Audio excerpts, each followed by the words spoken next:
You might think there was a simple answer to this. After all, we know how to say what most things are for, like this or that.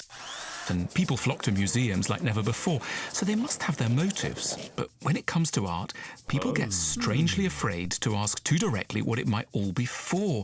Because, well, everyone except you might know the answer already. It's perhaps too obvious, it's perhaps too complicated. The result is an awkward silence and a lot of confusion. But maybe it shouldn't be that hard to say what art is for. Maybe we can have a go at ascribing certain rather clear purposes to art. Here's 5 things that art might be able to do for us. It's an obvious but striking fact that the most popular works of art in the world show pretty things. Happy people, flowers in spring, blue skies. This is the top-selling postcard in the world from the Metropolitan Museum of Art in New York. This enthusiasm for prettiness worries serious types a lot. They wonder, have people forgotten what life's really like? But that seems a misplaced worry. We need pretty things close to us, not because we're in danger of forgetting the bad stuff, but because terrible problems weigh so heavily on us that we're in danger of slipping into despair and depression. That's why prettiness matters. It's an emblem of hope, which is an achievement. Prettiness, those flowers and blue skies and kids in meadows, is hope bottled and preserved, waiting for us when we need it. The world often requires us to put on a cheerful facade, but beneath the surface there's a lot of sadness and regret that we can't express from fear of seeming weird or a loser.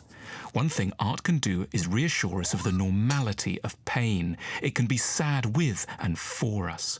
Some of the world's greatest works of art have been loved for their capacity to make the pain that's inside all of us more publicly visible and available.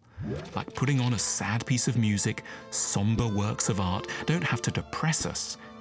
Rather, they can give us the welcome feeling that pain is part of the human condition. Art fights the false optimism of commercial society. It's there to remind us, with dignity, that every good life has extraordinary amounts of confusion, suffering, loneliness and distress within it, and that therefore we should never aggravate sadness by feeling we must be freakish simply for experiencing it quite a lot.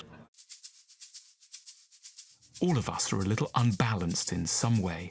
We're too intellectual or too emotional, too masculine or too feminine, too calm or too excitable. The art we love is frequently something we're drawn to because it compensates us for what we lack. It counterbalances us. When we're moved by a work of art, it may be because it contains concentrated doses of qualities we need more of in our lives.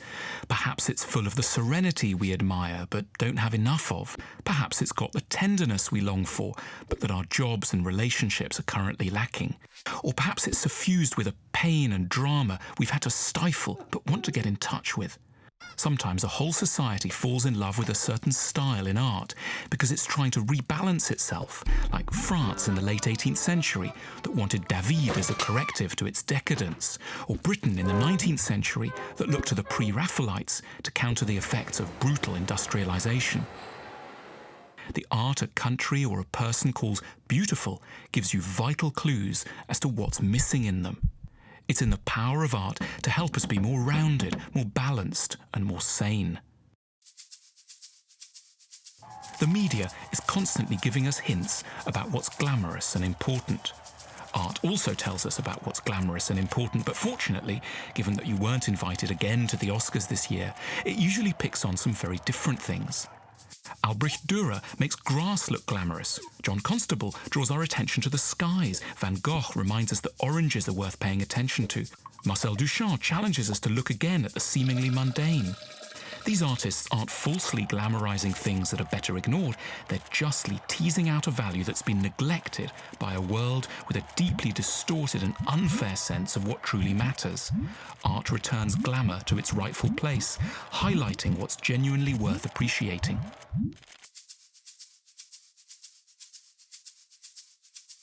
Nothing seems further from good art than propaganda, the sort encouraging you to fight or what government to support. But one way to think about art is that it is a sort of propaganda, in the sense of a tool that motivates and energizes you for a cause, only it's propaganda on behalf of some of the most important and nicest emotions and attitudes in the world, which it uses its skills to make newly appealing and accessible. It might be propaganda about the simple life, or about the need to broaden one's horizons, or about a more playful, tender approach to life. It's a force that stands up for the best sides of human nature and gives them a platform and an authority in a noisy, distracted world. For too long, art's attracted a little too much reverence and mystique for its own good. In its presence, we're like someone meeting a very famous person. We get stiff and lose our spontaneity. We should relax around it as we already do with music and learn to use it for what it's really meant for, as a constant source of support and encouragement for our better selves.